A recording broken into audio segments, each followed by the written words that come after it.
بسم الله الرحمن الرحيم نحمده ونصلي على رسوله الكريم أما بعد أعوذ بالله من الشيطان الرجيم بسم الله الرحمن الرحيم قل هو الله أحد الله الصمد لم يلد ولم يولد ولم يكن له كفوا أحد. محترم سامعین السلام علیکم. میں کوئی مقررہ نہیں ہوں کہ تقریر کر سکوں، مگر چند دنوں اس مکتب ولی میں رہ کر جو کچھ سیکھا ہے آپ کے سامنے پیش کرنا چاہتی ہوں. اسے غور سے سنیں. میں نے ابھی آپ کے سامنے قرآن پاک کی ایک سورت کی تلاوت کی جس کا مطلب و مفہوم یہ ہے کہ اے نبی صلی اللہ علیہ وسلم کہہ دو اللہ ایک ہے، اللہ بے نیاز ہے، اس نے نہ کسی کو جنا اور نہ جنا گیا اور اس کا کوئی ہمسر نہیں ہے. محترم بزرگوں اور دوستوں، جب ہم کسی مشین کو دیکھتے ہیں تو کہتے ہیں کہ اس کو کسی انسان نے بنایا ہے، یہ اپنے آپ نہیں بن گئی، حالانکہ ہم نے اس بنانے والے کو نہیں دیکھا. اسی طرح یہ چاند، یہ سورج، یہ زمین، یہ آسمان بھی کسی نے بنایا ہے، حالانکہ یہ بنانے والا ہم کو دکھائی نہیں دے رہا ہے. اسی بنانے والے کا نام اللہ ہے. کسی اسکول میں دو پرنسپل ہوتے، اسکول کا نظام نہیں چل سکتا. پہلا کچھ حکم دے گا تو دوسرا اس کے خلاف کچھ اور حکم دے گا.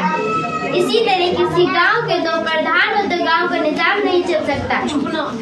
اسی طرح اس پوری دنیا کے بھی دو یا دو سے زیادہ خدا نہیں، ورنہ دنیا کا نظام نہ چل پائے گا. چاند، سورج، زمین، آسمان سب اپنے اپنے کاموں کو پابندی سے کر رہے ہیں، جس سے پتہ چل رہا ہے کہ سب کا مالک ایک ہی ہے اور وہ اللہ رب العزت ہے. اسی لیے ہم مسلمان صرف اللہ کو مانتے ہیں اور ہم کلمہ لا الہ الا اللہ محمد رسول اللہ پر ایمان رکھتے ہیں کہ اللہ کے سوا کوئی معبود نہیں اور حضرت محمد صلی اللہ علیہ وسلم اللہ کے رسول ہے. یعنی نفع نقصان پہنچانے والی ذات اور کاموں کو بنانے اور بگاڑنے والی ذات صرف اللہ کی ہے. کسی بھی انسان یا اس میں کسی اور کا کوئی دخل نہیں ہے. دیکھنے سے تو ایسا لگ رہا ہے کہ دنیا کے لوگ نفع اور نقصان پہنچا رہے ہیں، دولت سے نفع ہو رہا ہے اور غریبی سے نقصان ہو رہا ہے. لیکن حقیقت میں ایسا نہیں ہے، بلکہ سب نفع نقصان اور کاموں کا بننا بگڑنا اللہ کی طرف سے ہو رہا ہے. ایک چوٹی نے کاغذ پر قلم چلتے ہوئے دیکھا تو کہا کہ قلم لکھ رہا ہے، جبکہ لکھنے کا کام آدمی کر رہا تھا.